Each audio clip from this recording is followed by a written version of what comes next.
말씀 통해서 부득이한 상황일지라도 라는 제목으로 말씀 함께 나눕니다. 신대원 다닐 때 있었던 일입니다. 그 당시 신대원 동기 중에 A라는 분이 광주 한 교회에서 교육전도사로 사역하고 있었습니다. 어느 주일날 A 전도사가 교회에 가지 않았습니다. 담임 목사님이 사정을 묻기 위해 전화를 걸었는데 A 전도사는 태연하게 이렇게 이야기했습니다. 목사님, 이번 주가 기말고사 기간이라 공부하느라 교회에 못 나갔습니다. A 전도사는 시험 기간에 예배에 불참하는 것을 너무 당연하게 생각하고 있었습니다. 그 모습, 그 태도에 담임 목사님이 황당해 하셨습니다. 여러분들은 A 전도사님의 이 행동을 어떻게 생각하십니까? 기말고사 기간이니 주일 예배에 빠지는 것은 어쩔 수 없는 일이라고 생각하십니까? 아니면 전도사로서 교회 학생들에게 본이 되지 않으니 잘못되었다고 생각하십니까? 이런 경우는 어떻습니까? 제가 부목사로 사역했던 교회에 B라고 하는 고3 학생이 있었습니다. B 학생의 아빠는 안수 집사님이셨고 엄마는 권사님이셨습니다. 이 학생이 주일 예배에 참여하지 않자 담당 목회자가 연락을 했습니다. 학생이 하는 말이 엄마가 교회 가지 말라고 했다는 것입니다. 지금은 중요한 시기이니 교회는 대학 진학 후에 가도 되니 학원에 가서 공부하라고 말씀하셨다는 것입니다. 이 학생의 경우는 어떻습니까? 고3이니 학원에 가야 하는 것은 어쩔 수 없는 일이라고 생각하십니까? 아니면 잘못된 신앙생활이라 생각하십니까? 두 사람은 모두 같은 상황입니다. A 전도사도 시험 때문에, B 학생도 시험 준비로 예배에 빠졌습니다. 같은 상황이지만 여러분들은 두 사람의 행동에 대해 다른 평가를 내리고 있습니까? 그렇다면 어떤 이유와 기준에서 다른 평가를 내리고 있는 것입니까? 혹시 직분이 달라서입니까? 전도사는 전도사니까 빠지면 안 되고 고3은 수험생이니까 빠져도 된다고 생각하십니까? 아니면 두 사람의 상황이 달라서입니까? A 전도사에게 기말고사는 그렇게 급박한 상황이 아니고 고3에게 수능고사는 인생이 걸린 상황이니 두 사람을 다르게 평가해야 한다고 생각하십니까? 제가 늘 강조하는 게 있습니다. 신앙생활의 기준은 오직 하나여야 한다는 점입니다. 신앙생활에서 기준은 오직 하나, 그리스도인의 기준만 존재합니다. 직분에 따라 다르고 상황에 따라 달라지는 기준은 이미 신앙의 기준이 아닙니다. 신앙의 기준이 전도사의 것과 평신도의 것이 따로 있는 게 아니라는 말씀입니다. 급할 때와 한가할 때의 신앙 기준도 같아야 한다는 말씀입니다. 전도사여서 하면 안 되는 일이라면 평신도도 하면 안 됩니다. 우리는 똑같은 그리스도인이기 때문입니다. 또한 평상시에 해서는 안 되는 일이라면 위급한 상황 때도 하지 말아야 합니다. 신앙의 기준은 상황에 따라 달라져서는 안 되는 불변의 진리이기 때문입니다. 우리의 신앙생활 기준은 어떻습니까? 직분마다, 상황마다 신앙의 기준을 달리하고 있습니까? 아이러니한 것은 같은 성경을 보고 같은 하나님을 믿고 있는데 사람마다 신앙생활 모습이 다르다는 점입니다. 이유는 사람마다 신앙 기준이 다르기 때문입니다. 신앙의 기준이 다르니 같은 상황, 같은 사건인데도 사람마다 반응이 다릅니다. 어떤 사람은 시험 기간조차 하나님을 예배하는 당연한 일상으로 여깁니다. 그러나 어떤 사람은 시험 기간은 어쩔 수 없이 예배를 빠져야 하는 부득이한 상황으로 여깁니다. 신앙 기준이 달라서 반응이 다르게 나오는 것입니다. 이처럼 신앙 기준을 어떻게 세우느냐에 따라 상황과 사건을 대하는 태도가 달라집니다. 신앙의 기준이 말씀 위에 굳게 서 있는 사람은 상황에 끌려다니지 않습니다. 말씀 중심의 사람은 위급하고 중요한 일이 닥쳐도 그 상황을 부득이한 상황이라고 생각하지 않습니다. 상황을 핑계 삼아 신앙생활을 대충하지 않는다는 말씀입니다. 그러나 신앙 기준이 모호한 사람은 삶에 유독 부득이한 상황이 자주 발생합니다. 작은 문제만 생겨도 어쩔 수 없다며 상황과 타협하고 조금만 바빠도 부득이한 일이 생겨서 예배에 참석할 수 없다고 말합니다. 그런데 사람 사는 인생이 다 거기서 거기이지 않습니까? 나만 혼자 바쁜 것도 아니고 내 삶에만 특별히 위급한 일이 생기는 것도 아닙니다. 내가 바쁘면 다른 사람도 바쁘고 나에게 중요한 일이 있으면 다른 사람도 중요한 일이 있습니다. 인생은 누구에게나 비슷비슷합니다. 그런데 이상하게도 어떤 사람에게는 신앙생활을 열심히 할 수 없는 부득이한 상황이 유난히 자주 반복됩니다. 신앙 기준이 없거나 모호하기 때문입니다. 하지만 인생에 비가 오나 눈이 오나 바람이 부나 신앙생활이 한결같은 사람이 있습니다. 그런 사람이 1년 365일 열심을 내는 이유는 시간이 많아서도 좋은 일만 있어서도 부득이한 상황이 없어서도 아닙니다. 그들은 신앙의 기준을 상황에 두지 않고 말씀에 두었기 때문입니다. 신앙 기준을 말씀에 두니 부득이한 상황이 발생해도 순종한 것이고 어쩔 수 없는 상황이 일어나도 헌신했던 것입니다. 부득이한 상황이 없었던 게 아니라 부득이한 상황에 끌려가지 않았던 것입니다. 그래서 우리의 진짜 신앙은 부득이한 상황에서 드러납니다. 평상시에는 신앙이 드러나지 않지만 어쩔 수 없는 일, 피할 수 없는 일이라고 생각되는 그런 상황에 놓일 때 그 사람의 신앙의 깊이와 중심이 드러납니다. 보통 사람들은 죄의 유혹은 비교적 잘 견딥니다. 죄는 죄라는 사실이 분명하게 드러나기 때문에 죄와 타협하지 않으려는 경계심이 생깁니다. 그래서 대부분 죄의 유혹 앞에서는 쉽게 넘어지지 않습니다. 하지만 부득이한 상황에서는 너무 쉽게 무너집니다. 부득이한 상황에서는 성도들이 영적 경계심을 풀기 때문입니다. 부득이한 상황에서는 모든 것이 허용되고 자신의 행동에 관대해집니다. 부득이한 상황이니 어쩔 수 없잖아 라는 생각으로 상황과 타협해도 자기의 행동에 면죄부를 줍니다. 그래서 사람들은 죄 앞에서는 잘 버티지만 상황 앞에서는 자주 넘어집니다. 그래서 진짜 신앙은 부득이한 상황에서 드러납니다.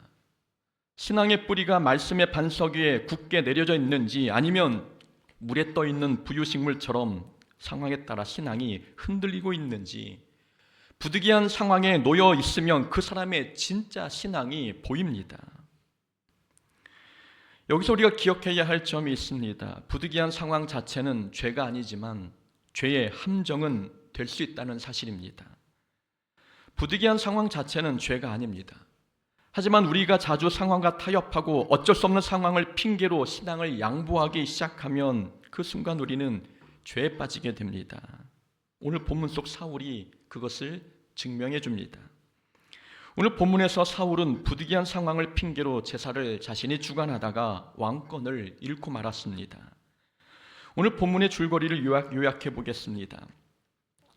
사울은 이스라엘의 초대 왕이 되었습니다. 암몬 족속과의 전쟁에서 승리를 거둔 후 사울은 정치적 입지를 굳게 세웠습니다. 그리고 수년이 흘러 블레셋과의 전쟁을 오늘 본문에서 치르게 되었습니다. 1절에 보면 사울이 왕이 될 때가 40세이고 현재 이스라엘을 다스린 지 2년이 되었다고 말씀하고 있습니다. 그러나 사울이 이때 정확히 몇 세였는지, 또 이스라엘을 현재 통치한 지 몇 년이 지났는지는 정확히 알 수 없습니다. 성경 원본에는 사울의 나이와 통치 기간이 명시되어 있지 않기 때문입니다. 본문의 정황상 사울이 이스라엘을 다스린 지는 2년이 아니라 적어도 20년의 세월이 흘렀다고 봐야 합니다.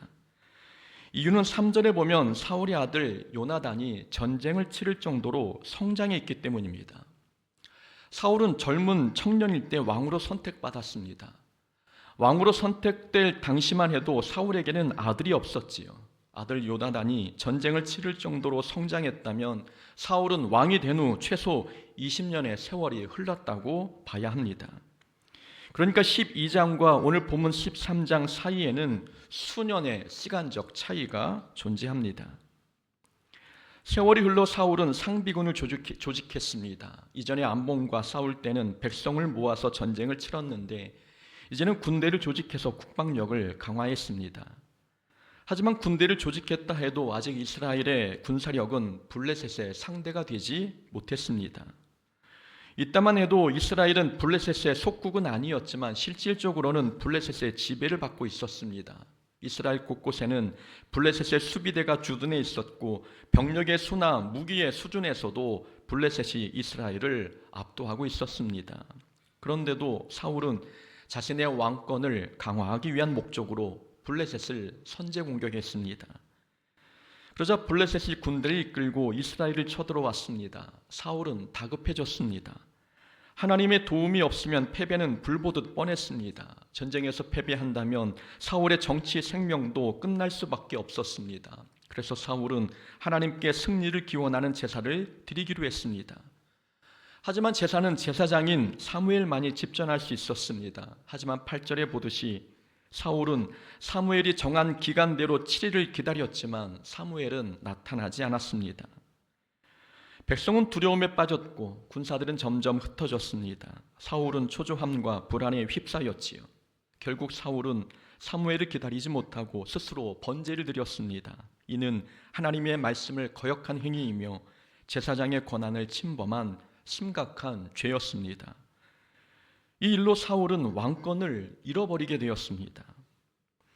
사울은 자신의 행동이 이런 끔찍한 결과를 초래할 것이라고는 상상하지 못했습니다. 사울 눈에 자기의 상황은 어쩔 수 없는 부득이한 상황으로 보였기 때문입니다. 전쟁을 치러야 하는데 아군은 도망가고 있고 사무엘은 나타나지 않고 있으며 블레셋은 금방이라도 쳐들어올 태세였습니다. 이런 급박한 상황에서는 자기라도 속히 번제를 드려야 한다고 판단했습니다. 부득이하여 번제를 드렸나이다. 사울은 자신의 행동이 부득이한 상황에서 벌어진 행동이니 문제가 없다는 것처럼 이야기했습니다. 사무엘 선지자여, 평상시라면 제가 이렇게까지 하지 않았을 것입니다. 그런데 지금은 상황이 급박하지 않습니까? 이런 상황에서 누가 제사를 집전하든 그게 뭐가 중요합니까? 예배를 안 드리겠다는 것도 아니고 예배를 드리려고 한 행동이지 않습니까? 이게 그렇게 큰 문제입니까? 라고 생각한 것입니다. 이것이 사울의 실수입니다. 부득이한 상황에서는 신앙의 기준을 어겨도 괜찮다고 생각한 점, 급할 때는 신앙생활을 FM대로 하지 않아도 된다고 생각한 점, 이것이 사울의 실수였습니다. 부득이한 상황이 사울을 죄로 이끈 것입니다. 부득이한 상황 자체는 죄가 아니었습니다. 그러나 부득이한 상황이라는 생각 때문에 스스로의 행동을 합리화했고 그 결과 상황과 타협하며 신앙 기준을 느슨하게 했습니다. 그 순간 사울은 죄에 빠지고 말았습니다. 그래서 우리는 이 부득이한 상황을 죄의 공범이라고 생각해야 합니다. 부득이한 상황 자체는 죄의 주범은 아니지만 죄를 짓도록 돕고 방조한다는 의미에서 공범입니다. 그러니 어쩔 수 없는 상황이라고 해서 너무 쉽게 상황과 타협하지 말아야 합니다. 부득이한 상황이라고 해서 신앙 기준을 느슨하게 하지 말아야 합니다. 자주 상황을 핑계 삼다 보면 자기도 모르는 사이에 부득이한 상황 속에서 죄를 짓고 맙니다. 아브라함의 조카 롯이 그랬습니다. 롯은 아브라함과 헤어져 소돔과 고모라 땅으로 갔습니다. 서로의 가축이 많아져서 어쩔 수 없이 헤어졌지만 롯은 자기도 모르는 사이 타락한 소돔의 문화 한가운데로 들어갔습니다. 어쩔 수 없는 상황이 롯을 죄로 이끈 것입니다. 아론도 상황에 못 이겨 금송아지를 만들었습니다. 지도자 모세는 산에서 내려오지 않고 있고 이스라엘 백성은 자기를 압박하고 있으니 아론은 어쩔 수 없이 금송아지를 만들었다고 모세에게 핑계댔습니다. 사람이 보기에는 어쩔 수 없는 상황처럼 보였지만 그 어쩔 수 없는 상황이 아론을 죄에 빠지게 했던 것입니다. 죄는 언제나 우리에게 속삭입니다. 지금은 예외야. 이번만은 어쩔 수 없잖아. 라는 말로 우리를 유혹합니다. 부득이한 상황을 공범으로 내세워 우리를 죄로 인도하고 있는 것입니다. 그러니 부득이한 상황이라고 해서 너무 쉽게 신앙을 양보하지 말아야 합니다. 어쩔 수 없는 상황이라고 해서 상황을 따라가지 말고 그 상황을 믿음으로 이겨봐야 합니다. 예배에 참여할 수 없는 상황에 직면할 때 그 상황을 한번 극복하고 예배에 참여해 봐야 합니다. 봉사할 수 없는 상황도 믿음으로 이겨내고 한번 충성 봉사해 봐야 합니다. 그때 우리 믿음이 어떻게 달라지는지, 그 순간 하나님의 은혜가 어떻게 부어지는지, 또 내 삶이 어떻게 달라지는지 상황과 타협하지 말고 믿음으로 그 상황을 한번 극복해 봐야 하는 것입니다.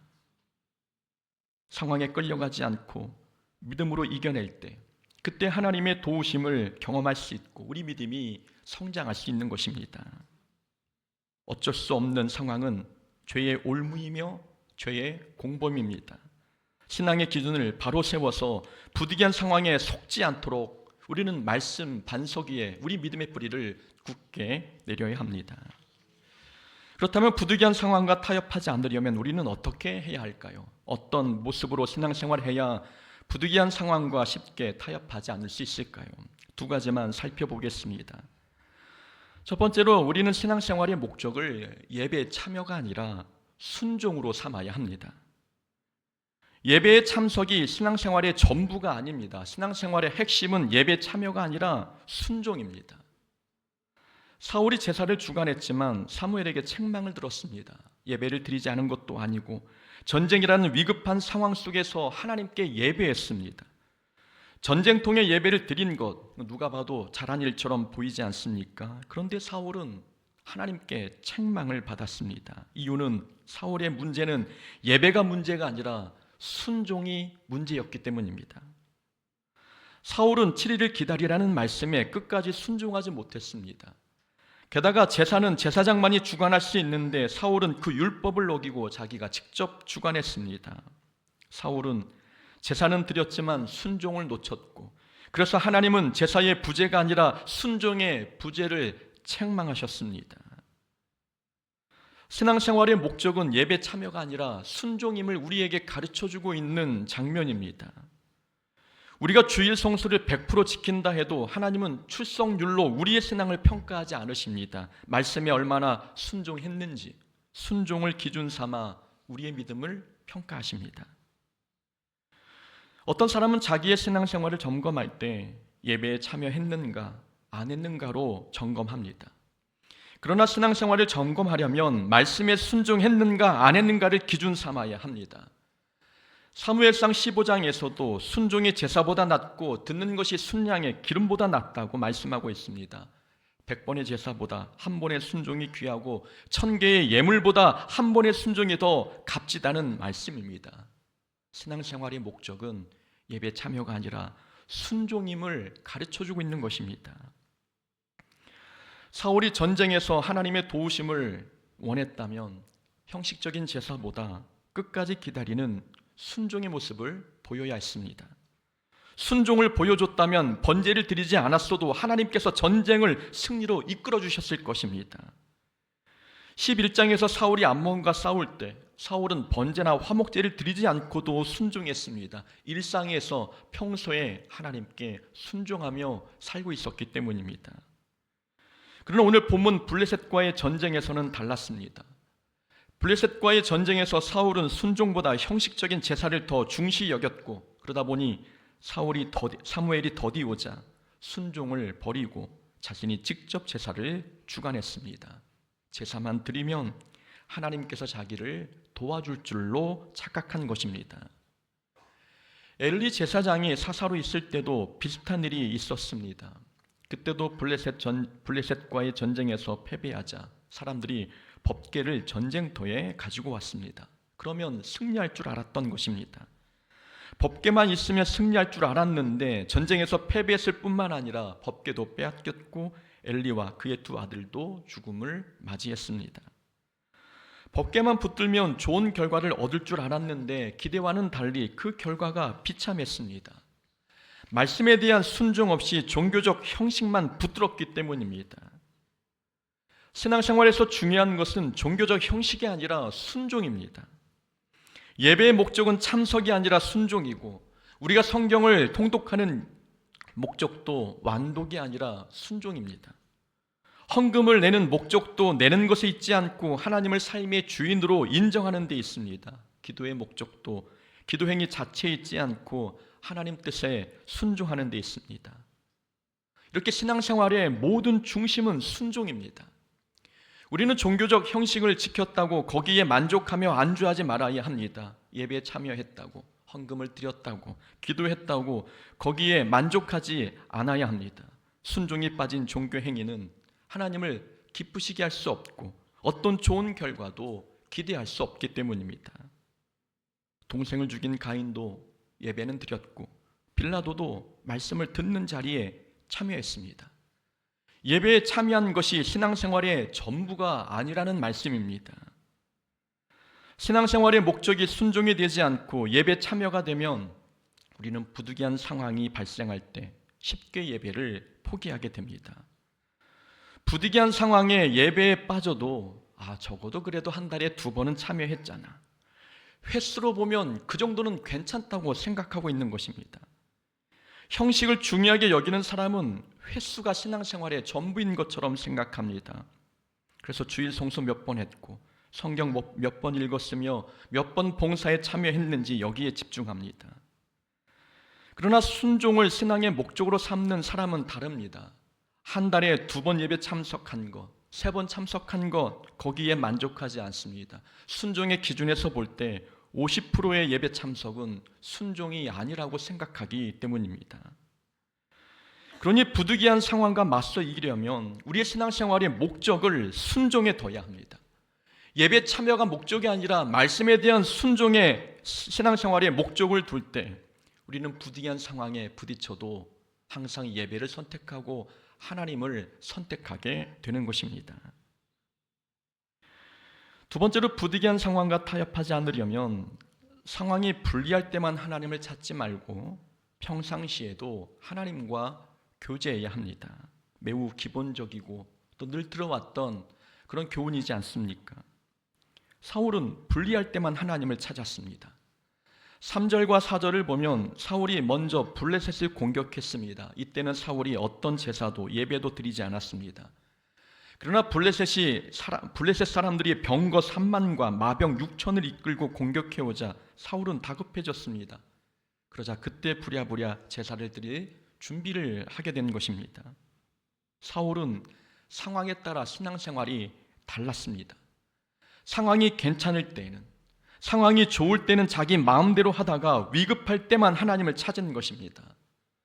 사울의 문제는 하나님과의 관계가 필요 기반이었다는 점입니다. 평소에는 하나님께 묻지 않고 자신이 주도권을 쥐고 판단했다가 위기가 닥치자 마치 응급실을 찾듯 하나님을 찾았던 것입니다. 이런 신앙은 상황에 따라 신앙생활이 달라집니다.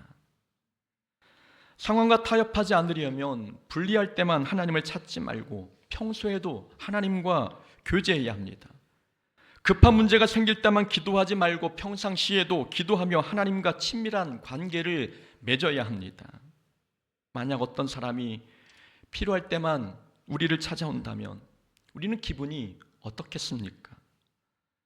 사람과의 관계에서 평소 연락이 없던 사람이 필요할 때만 나를 찾아온다면 여러분 기분이 좋으시겠습니까? 인간관계론에서 말하기를 필요할 때만 부탁하는 사람, 필요할 때만 찾아오는 사람은 작은 규모의 보이스피싱이라고 말합니다. 보이스피싱은 한 번에 수만 명에게 연락합니다. 이 사람이 아니면 저 사람이 아니면 그 사람에게 연락합니다. 수만 명의 사람 중에 한 사람만 걸리면 되니까 한 사람이 걸릴 때까지 수많은 사람에게 연락합니다. 이 말인즉슨 필요할 때만 나를 찾아오는 사람은 나에게 부탁하기 전에 이미 수많은 사람을 거쳐왔다는 것입니다. 다른 사람이 도움을 거절하니까 돌고 돌아서 나에게 연락한 것입니다. 보이스피싱처럼 말입니다. 그래서 만약 필요할 때만 찾아오는 사람을 도와주는 것은 보이스피싱에 걸린 것이라고 이야기합니다. 보이스피싱은 당장 끊어야 하듯 필요할 때만 찾아오는 사람과의 관계도 굳이 이어갈 필요가 없다고 인간관계론에서 이야기합니다. 이 내용이 성경적인지는 차치하고서라도 이 내용을 하나님과의 관계에 한번 적용해 보십시오. 우리가 필요할 때만 하나님을 찾는다면 그것도 하나님을 대상으로 보이스피싱을 하는 것 아니겠습니까? 필요할 때만 하나님을 찾는 사람, 그가 급한 문제를 만났을 때 하나님만 찾았겠습니까? 하나님을 찾기 전에 다른 방법 다 찾아보고 이 사람 저 사람에게 도움을 요청하다가 안 되니까 하나님을 찾은 것 아닙니까? 그 중에서 하나만 걸려라, 그 중에 하나는 날 도와주겠지 하는 심리가 작동한 것 아니겠습니까? 필요할 때만 하나님을 찾는 행위, 하나님이 어찌 그런 태도를 믿음이라고 인정하시겠습니까? 또 필요할 때만 하나님을 찾는 사람이 더 좋은 환경과 더 나은 상황을 만나면 그때도 하나님을 선택하겠습니까? 필요할 때만 하나님을 찾는 신앙으로는 상황이 주는 유혹을, 부득이한 상황을 이겨내지 못하는 것입니다.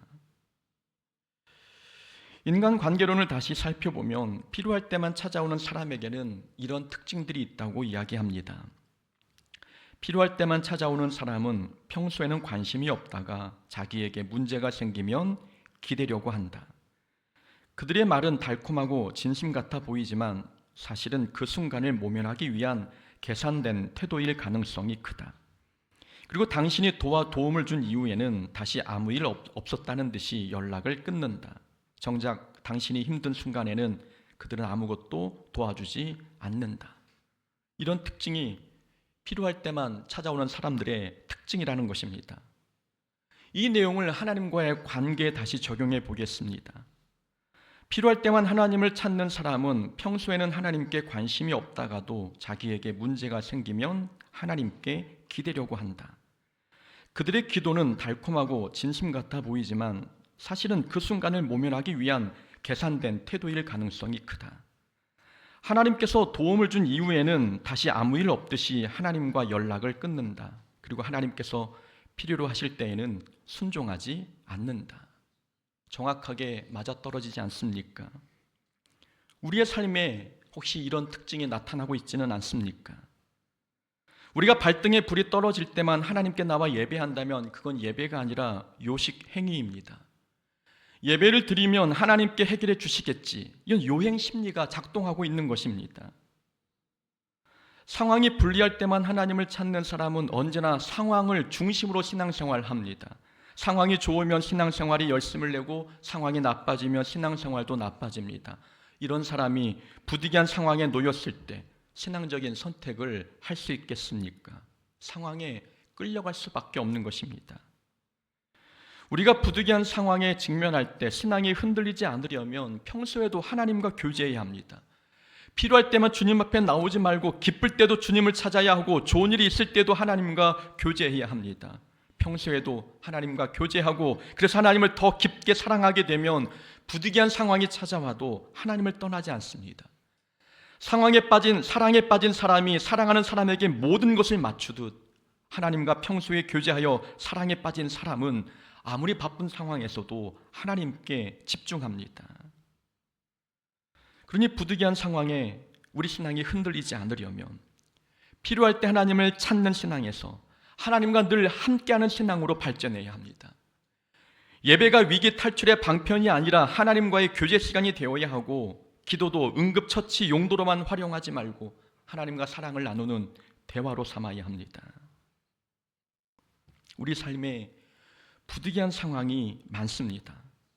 성경 통독을 하려 해도 할 수 없는 상황에 닥칠 때가 있고 주일 성수하고 싶어도 현실적인 문제와 상황 때문에 지키지 못할 때도 있습니다. 그러나 우리가 상황을 핑계 삼으면 그 핑계는 끝이 없습니다. 심리학에서는 핑계는 거짓말의 한 형태라고 이야기합니다.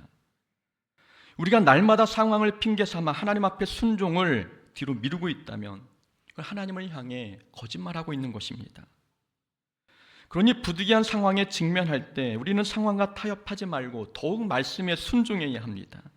형편에 따라 신앙생활하지 말고 상황에 따라 신앙생활이 달라지지 말고 부득이한 상황일지라도 어쩔 수 없는 형편일지라도 우리는 늘 순종해야 합니다. 우리가 믿는 하나님은 우리의 현실적 상황을 능가하는 전능하신 하나님이지 않습니까? 우리 하나님은 불가능이 없은 분이신데 왜 우리는 부득이한 상황에 놓이면 날마다 그 상황 앞에 지는 것입니까? 현실적인 상황만 보지 말고 그 상황보다 더 크신 하나님을 봐야 합니다. 하나님은 어쩔 수 없는 상황이라서 우리의 문제를 해결하지 못한다거나 부득이한 이유 때문에 우리를 돕지 못한다거나 하나님은 그런 분이 아니십니다. 하나님의 능력 앞에는 부득이한 상황이란 존재하지 않기 때문입니다. 그러니 부득이한 상황을 만나면 하나님의 능력을 의지해야 합니다. 하나님의 능력을 의지해서 어떤 상황에서도 순종하겠다 결단하고 실천해야 합니다. 바라건대 우리 입에서 하나님 부득이한 상황이어서 안 되겠습니다, 이런 고백이 아니라 부득이한 상황일지라도 순종하겠습니다 라는 고백이 나오기를 주의 이름으로 축원합니다. 아멘. 우리